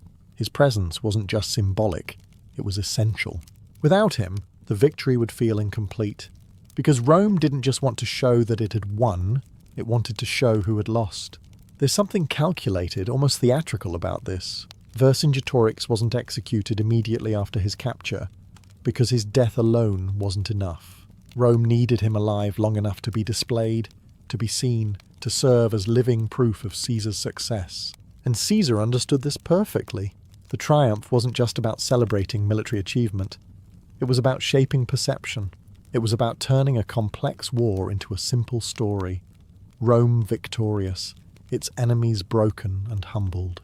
For the crowd, this was entertainment, a spectacle, a moment of pride. But for Vercingetorix, it was the final transformation, from leader to prisoner to symbol. And once that symbol had been fully displayed, there was only one step left. Because in Rome, the end of a triumph was never just a celebration. It was also an execution. After years of silence beneath the Tullianum, Vercingetorix was brought back into the light, but not as the man he once was. The day of Julius Caesar's triumph had arrived. Rome was alive with anticipation. Streets packed with citizens, balconies filled with onlookers, the entire city transformed into a stage. And at the centre of it all was a procession designed to tell a story, one where Caesar was the hero. But every hero needs a defeated enemy. Vercingetorix was that enemy. He was led through the streets in chains, displayed to the crowd as part of the spectacle. This wasn't a quiet march. It was deliberate, slow, and highly visible. Every step was meant to be seen, every moment carefully staged to reinforce the message. Rome had crushed its greatest challenger in Gaul. Imagine the contrast. Just a few years earlier, this same man had commanded armies, united tribes, and forced Rome into one of its most difficult campaigns. Now, he walked as a prisoner, surrounded by Roman soldiers, unable to speak, unable to resist, reduced to a visual symbol of defeat. The crowd likely reacted with a mix of awe and indifference. Some would have recognized his significance, the leader who dared oppose Rome. Others would have seen him as just another conquered enemy, one more face in a long line of victories. That's the strange part about Roman triumphs. They turned real people into props. Vercingetorix wasn't there to tell his story. He wasn't there to explain his decisions or defend his actions. He was there to be seen and nothing more. There's also something deeply calculated in the timing. After years of imprisonment, bringing him out at this exact moment maximized the impact. He had been removed from memory just long enough to be reintroduced as a symbol, rather than a threat. The man who once inspired resistance was now presented as proof that resistance was pointless. And yet, despite everything, the chains, the humiliation, the loss of power, there's a quiet intensity in imagining that walk. Because this wasn't a random captive. This was Vercingetorix, a man who had faced Rome at its strongest, and forced it to fight harder than it expected. And now, as he moved through the streets, surrounded by the empire that had defeated him, his story was reaching its final moment. Because in Rome, the parade was never the end. It was the beginning of the last act. At the end of the triumph, when the crowds began to disperse and the celebration faded, Vercingetorix was not taken to a public square or given a final speech. There was no dramatic farewell, no last stand. Rome didn't need spectacle anymore. It needed closure. After being paraded through the city, he was led back to the place where his final years had been spent, the Tullianum. The same underground chamber that had held him in silence was now waiting to end his life. This is where Rome finished what it had started. Executions in the Tullianum were not designed to be seen. They were quiet, controlled, and efficient. The method most commonly used for high-profile prisoners was strangulation, deliberate, personal, and final. No crowd, no applause. Just a small group of officials carrying out the last step in a carefully planned process. And so, after years of waiting, Vercingetorix's life ended not in battle, but in darkness.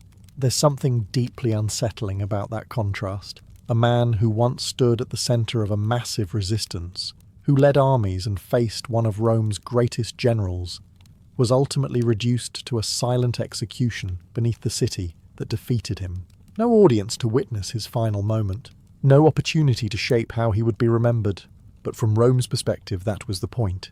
The triumph had already shown the world what needed to be seen. The message had been delivered. Rome wins. Its enemies lose. What happened after that didn't need to be public. In fact, making it private removed any risk of turning Vercingetorix into something more. No martyr. No final words that could inspire others. It was a controlled ending to a carefully controlled narrative. And yet, despite the silence surrounding his death, the weight of it remains. Because execution doesn't erase what came before. It doesn't undo the fact that he had united tribes that rarely worked together, or that he had pushed Rome into a difficult and costly campaign. Rome may have ended his life quietly, but it couldn't completely erase his impact. In the end, Vercingetorix didn't die as a forgotten man. He died as someone Rome had to carefully manage, from his surrender, to his imprisonment, to his final breath, because even in defeat, he was too significant to simply disappear. With the death of Vercingetorix, Rome had technically finished the story. The enemy was defeated, displayed, and eliminated. From a Roman perspective, everything had gone exactly as planned. But ending a life is one thing. Controlling a memory is another. Rome didn't just conquer lands, it shaped narratives. And in the case of Vercingetorix, the narrative was carefully written by the very man who defeated him, Julius Caesar. His accounts of the Gallic Wars became the dominant version of events, presenting Rome as disciplined, strategic, and ultimately unstoppable, while framing its enemies as brave, but flawed, divided, and destined to lose. In that version of history, Vercingetorix appears, but only in a controlled way. He's acknowledged as a capable leader, even respected at times, but always positioned as the one who failed. The man who challenged Rome and lost. This wasn't accidental. By shaping the story, Rome ensured that resistance looked admirable, but ultimately pointless. It allowed them to celebrate their enemies just enough to make their own victory seem greater, while still reinforcing the idea that opposing Rome was a losing effort. And for a while it worked. After his death, Vercingetorix didn't immediately become a legendary hero. He faded into the background, mentioned in texts but not widely celebrated. His story existed, but it wasn't dominant. It didn't inspire movements or reshape identities, at least not right away. That's the strange part about historical memory. It isn't fixed. It shifts over time, depending on who tells the story and why. Centuries later, Vercingetorix would be remembered very differently, not as a defeated rebel, but as a symbol of unity, resistance, and identity, especially in France, where he would eventually be seen as a national hero. But Rome couldn't have predicted that. From their perspective, they had controlled everything. The victory, the spectacle, the ending, and even the story itself. They had taken a man who once united tribes against them and turned him into a supporting character in their own narrative. And for a long time that version held. But memory has a way of slipping out of control, because even the most carefully managed story can be rewritten, especially when the figure at its centre refuses to be forgotten entirely. At the moment of his death, Vercingetorix was exactly what Rome wanted him to be, a defeated enemy, reduced to a symbol of Caesar's success. His story had been controlled, his image reshaped, his end carefully managed, and for a time that version of him held. But history has a strange habit of changing its mind. Centuries passed, empires rose and fell, and Rome itself faded into memory. And somewhere along the way, the story of Vercingetorix began to shift. No longer seen only through the lens of Julius Caesar's writings, he started to re-emerge as something else entirely. Not a failure, but a figure of resistance. In later French history, Especially during the 19th century, Vercingetorix was rediscovered and reimagined. He became a symbol of unity. The man who, against all odds, brought together tribes that had long been divided. The fact that he lost didn't erase that achievement. If anything, it made it more powerful. He had stood against one of the greatest forces of the ancient world and forced it to fight harder than expected. That alone was enough to reshape how he was remembered. Monuments were built. Stories were retold. His image transformed from a chained prisoner in a Roman triumph to a proud warrior standing against foreign domination. The same man, two completely different meanings, depending on who was telling the story. And that's where the real ending lies. Because Vercingetorix's life didn't conclude in the darkness of the Tullianum. It continued in memory, in interpretation, in the way people chose to understand his actions long after Rome was gone. Rome tried to define him as a warning. History turned him into a symbol. There's something almost ironic about that. The empire that controlled his fate so carefully couldn't control how he would be remembered forever. The narrative they built eventually slipped, shifted, and evolved into something they never intended. And maybe that's the most important part of his story. Because in the end, Vercingetorix didn't win the war, but he outlasted the version of himself that Rome created. And sometimes, that's the only victory that matters. In medieval Europe, becoming an artist wasn't about talent, it was about permission. And that permission came from one place: the guild. Guilds were powerful organizations that controlled almost every aspect of artistic life. If you wanted to paint, sculpt, or even mix pigments professionally, you didn't just pick up a brush and start working. You had to be accepted into a guild, trained under its rules and approved by its masters. Without that, you weren't an artist. You were just someone with suspicious amounts of paint, and getting in wasn't easy. Most artists began as apprentices, often as children, sometimes as young as 12. They would leave their families and move into the home of a master artist, where they lived, worked, and learned for years. This wasn't a casual internship. It was full control. The master dictated your schedule, your training, and in many cases your daily life. You didn't start by painting masterpieces. You started by grinding pigments, cleaning brushes, preparing wooden panels, and doing whatever repetitive task the workshop required. Imagine spending years just learning how to properly mix colours while watching someone else take all the credit for the final painting. Because that was another rule. You didn't own your work. Anything you created as an apprentice belonged to your master. Your ideas, your sketches, even your small contributions to larger works were absorbed into the workshop. Your name didn't go on anything. You were invisible. And even after years of training, you weren't free yet. To move up, you had to become a journeyman, travelling from workshop to workshop, proving your skills. Only after that could you attempt to become a master, and that required producing a masterpiece, a work so perfect that the guild itself would approve it. And here's the strange part. Even that wasn't enough sometimes. Guilds could reject you for reasons that had nothing to do with skill. Politics, connections, or simply too many existing masters could block your progress. Talent alone didn't guarantee success. So before an artist could even think about creativity, they had to survive a system designed to control it. Because in medieval guilds, art wasn't just expression, it was regulation. In medieval Europe, becoming an artist wasn't a matter of talent, passion, or waking up one day and deciding to paint something meaningful. It was a controlled process, strict, regulated, and monitored by powerful organizations known as guilds. If you weren't part of a guild, you weren't recognized as an artist.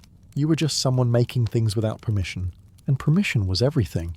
Guilds controlled who could work, what they could produce, how much they could charge, and even how they trained.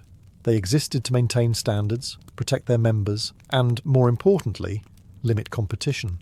Which meant becoming an artist wasn't about proving your creativity. It was about navigating a system designed to filter people out. Most began as apprentices, often at a very young age. Around 12 or 13, a boy would be sent to live with a master artist, sometimes in a completely different city. From that moment on, his life changed entirely. He didn't just learn from the master, he belonged to his household. He followed his rules, worked his hours, and adapted to a structure that left very little room for independence. And despite what you might imagine, he wasn't painting beautiful works right away. For years, the tasks were repetitive and, frankly, exhausting. Grinding minerals into fine powders to create pigments, preparing wooden panels with layers of gesso, cleaning tools, running errands, observing, always observing. Actual painting came much later, and even then it was usually small, controlled contributions to larger works, because nothing he created truly belonged to him. Every brushstroke, every detail, every piece of effort was considered part of the master's workshop.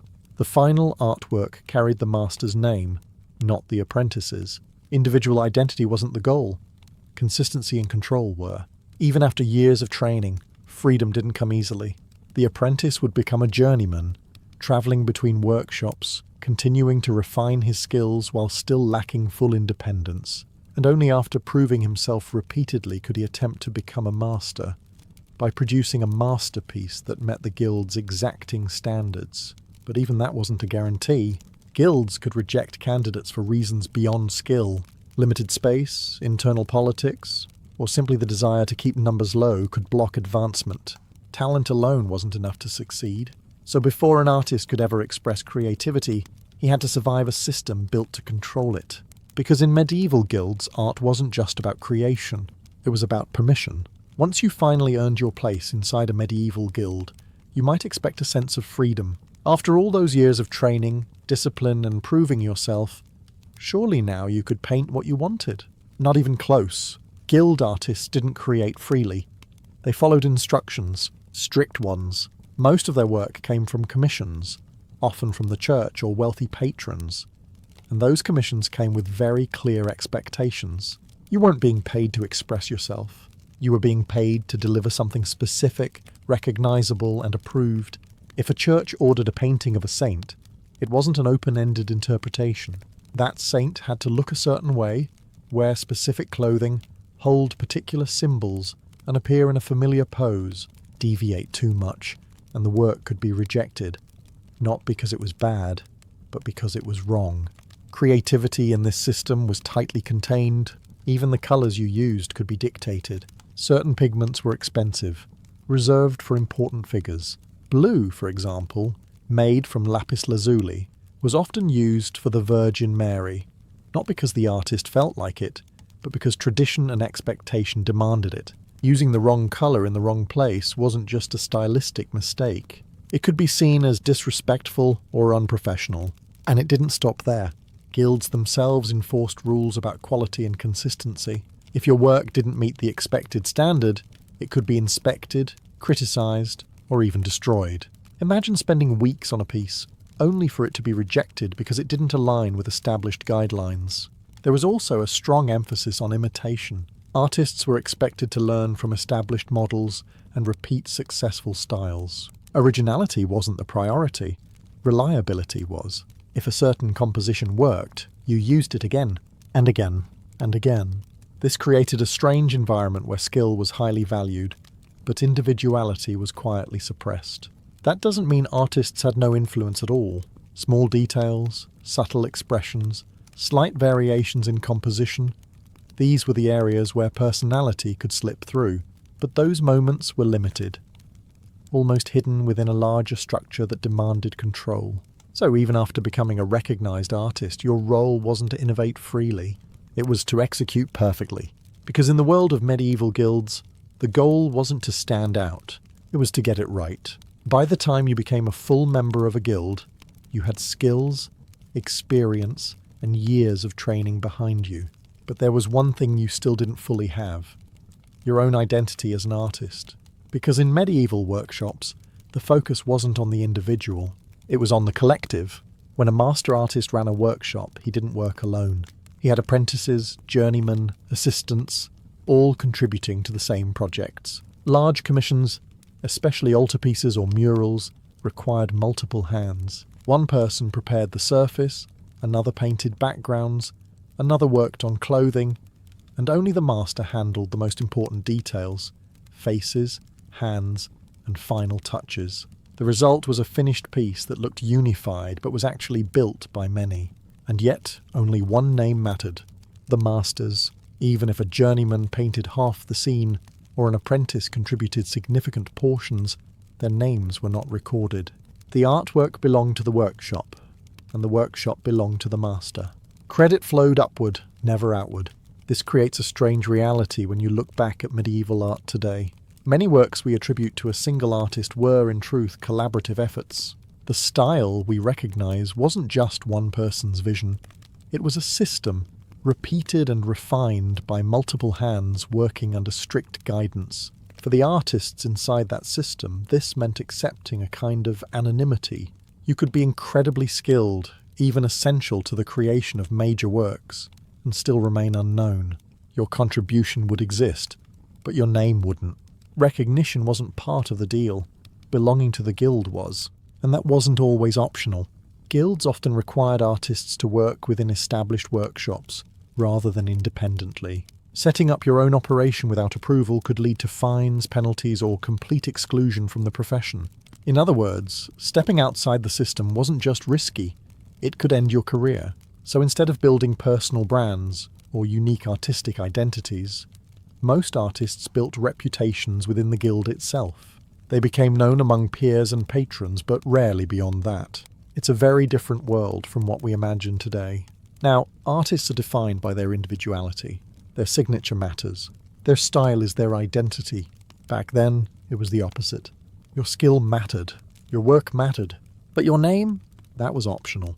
By the time you finally reached the level of a master, you might think the hardest part was over. Years of apprenticeship, endless labour, constant supervision. You've done it all. Now you're ready to open your own workshop, take on commissions, and finally have control. Except, you still need permission. In medieval guilds, becoming a master didn't automatically grant you independence. It gave you the possibility of it.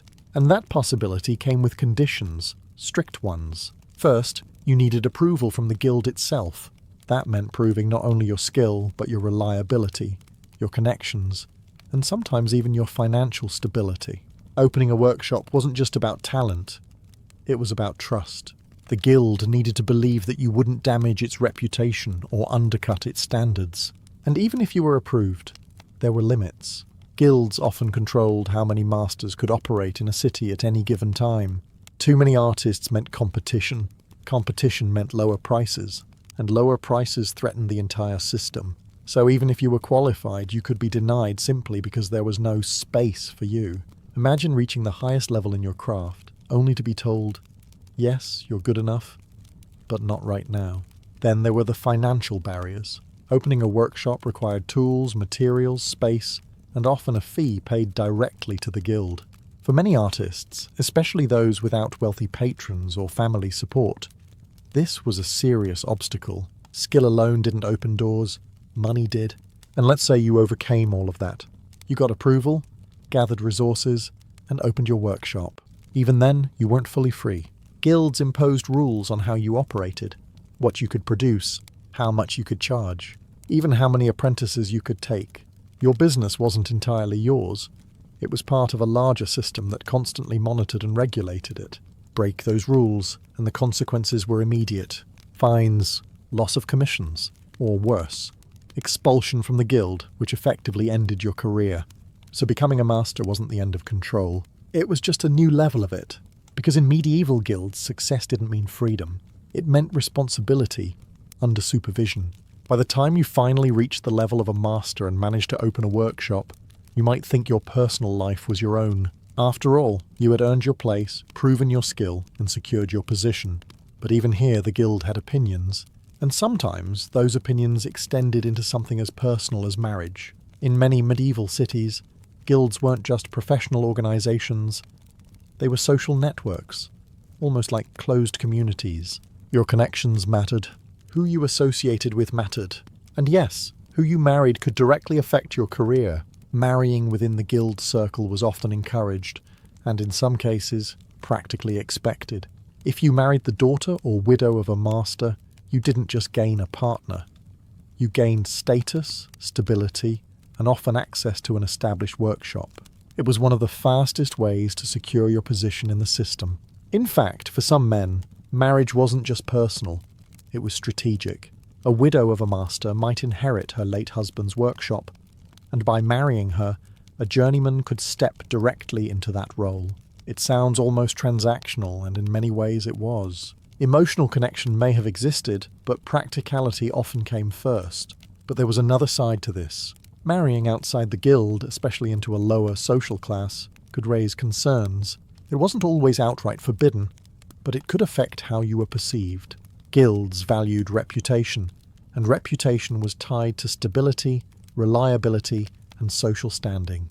A poor marriage choice could quietly limit opportunities or weaken your position among peers. Even more restrictive, some guilds had formal or informal rules about when you could marry. Apprentices, for example, were often not allowed to marry during their training years. The reasoning was simple. Marriage meant responsibility, distraction, and divided focus. The guild wanted your full attention, so even something as personal as starting a family was tied to your professional progress. What makes this particularly strange is how normal it was at the time. No one saw this as intrusive. It was simply part of the system. Your work, your status, your relationships, they were all interconnected. Today, we separate career and personal life as much as possible. Back then, they were inseparable. Because in the world of medieval guilds, you didn't just build a career. You built a life that fit within the system, or you struggled outside of it. By now, the pattern is clear. Medieval guilds didn't just organize artists, they controlled them. And one of the strangest rules of all was this. You weren't supposed to compete, at least not openly. In a modern sense, competition drives creativity. Artists push boundaries, undercut prices, experiment with new styles to stand out. But in a medieval guild, that kind of behavior wasn't admired, it was dangerous. Guilds were built on stability. They wanted predictable quality, consistent pricing, and controlled output. If one artist started charging less to attract more clients, it threatened everyone else.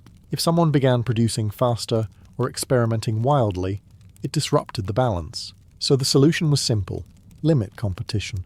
Guilds often set fixed price ranges for certain types of work. You couldn't just decide to offer cheaper paintings to gain clients.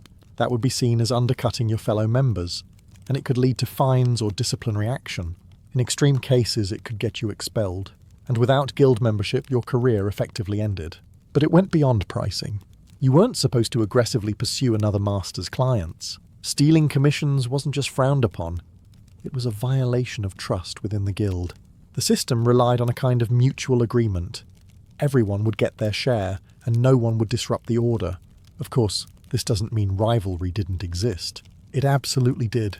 Artists still wanted recognition. They still wanted better commissions, more prestigious projects, and higher status. But instead of open competition, it became quiet, subtle, expressed through quality rather than price, through connections rather than confrontation. It's almost ironic. A system designed to control competition ended up creating a different kind of pressure, one where artists had to stand out without appearing to try too hard. Too much ambition could be seen as disruptive. Too little, and you'd be forgotten. And then there's the creative side. If you knew that stepping too far outside accepted norms could risk your position, how far would you really go? Would you experiment boldly, or would you stay safely within the lines? For many artists, the answer was obvious. Play it safe, because in medieval guilds, success wasn't about beating others. It was about not upsetting the system that allowed you to exist in the first place. By this point, it's clear that medieval guilds controlled artists themselves. But they didn't stop there. They also controlled the very materials artists used, not just loosely, but in surprisingly strict and detailed ways. Because in a guild system, quality wasn't optional. It had to be guaranteed. Take pigments, for example. Colours in medieval art weren't just aesthetic choices. They were valuable commodities. Some pigments were cheap and easy to produce, while others were incredibly rare and expensive. Ultramarine blue, made from crushed lapis lazuli, was worth more than its weight in gold. So naturally, the guilds made sure it was used correctly. You couldn't just decide to swap a cheaper blue for a more expensive one and hope no one noticed. That was fraud. If a client paid for a painting using high-quality materials, you were expected to deliver exactly that. Guild inspectors could examine your work, and if they found you cutting corners, using lower-grade pigments, poor wood, or inferior gold leaf, you could be fined or punished. And yes, inspections were real. Guilds had officials who checked workshops, ensuring that standards were maintained. Think of it less like a creative environment and more like a controlled production system, where consistency mattered as much as skill. Even the preparation process was regulated. Panels had to be properly treated. Layers of gesso had to be applied correctly. Paint mixtures had to follow established methods. You weren't just judged on the final image, but on how you got there. A poorly prepared surface could crack or fade over time, and that reflected badly not just on you, but on the entire guild. So experimentation wasn't just risky, it could be punished. Trying a new technique or material might lead to unexpected results, and unexpected results were the last thing guilds wanted. Reliability came first. If a method had worked for generations, that was the method you were expected to use.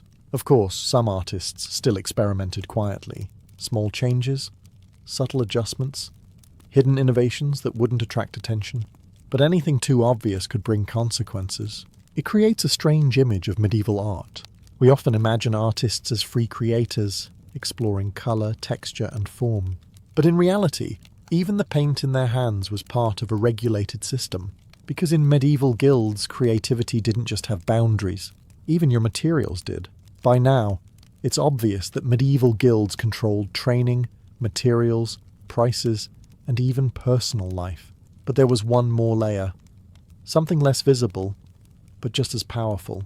They controlled style, not in a written rule book that said, paint like this and not like that, but through expectations so strong that breaking them could actually get you into trouble.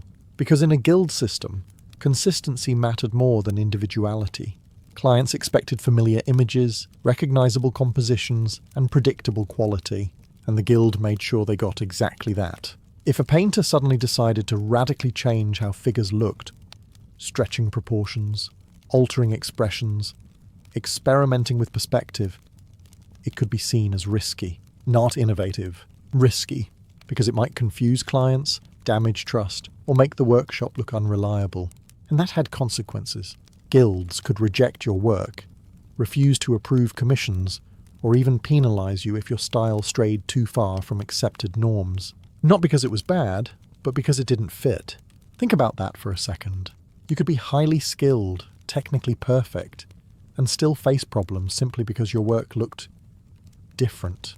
This is why so much medieval art feels visually consistent. Saints resemble other saints. Scenes follow familiar layouts. Expressions repeat across different artists and regions. It wasn't a lack of imagination. It was a system reinforcing repetition. Because repetition was safe, that doesn't mean individuality disappeared completely. It just became subtle. Artists found small ways to express themselves. Slight variations in facial expressions, unique details in clothing, hidden signatures within larger compositions. But these were quiet differences, almost like whispers inside a much louder structure. Anything too bold could draw attention. And attention in this context wasn't always a good thing. There's also an economic side to this. Patrons didn't want surprises. If they commissioned a religious painting, they expected something familiar, something that aligned with tradition and belief. An artist who delivered something too unconventional risked losing future work, not just for themselves, but potentially damaging the reputation of their entire guild. So the system reinforced itself. Stay within the lines and you succeed. Step outside them and you risk everything, which makes one thing clear. Medieval artists didn't lack creativity. They just had to hide it carefully, inside a world that valued control over originality. After everything, the years of apprenticeship, the strict rules, the control over style, materials, prices, and even personal life, you might expect some kind of reward at the end. A moment where an artist finally becomes free. But here's the truth. In medieval guilds, that moment rarely came. Even as a master, even with your own workshop, you were still part of the system, still bound by its expectations, its regulations, its quiet pressure to conform. You could succeed within it. You could gain respect, wealth, even influence. But true creative freedom? That was limited. And the strangest part is this. The artists we remember most are often the ones who, in some way, moved beyond those limits. As Europe began to shift toward the Renaissance, something started to change. Patronage evolved. Wealthy individuals and powerful families began commissioning art directly, sometimes outside the strict control of guilds. Artists slowly gained more independence, more recognition, and more room to experiment. Names began to matter. Individual style began to matter. And for the first time, artists could start to be seen not just as skilled workers, but as creators with unique visions. But this didn't happen overnight. It was gradual, uneven, and often resisted by the guilds themselves, who had spent centuries maintaining control. Letting go of that control meant risking instability, something they had always tried to avoid. Still, the shift was inevitable, because creativity has a way of pushing against boundaries, even when those boundaries are deeply rooted in tradition. And eventually, the system that once defined art began to loosen its grip. Looking back, it creates a strange contrast. The medieval guild system produced incredible works, precise, consistent, technically impressive, but it did so by limiting the very thing we now associate with art: individuality. And yet, without that system, many artists would never have developed the skills that later allowed them to break free. So in a way, the rules that restricted them also shaped them. But here's the final irony. The moment artists truly became free was the moment they started leaving the guild system behind.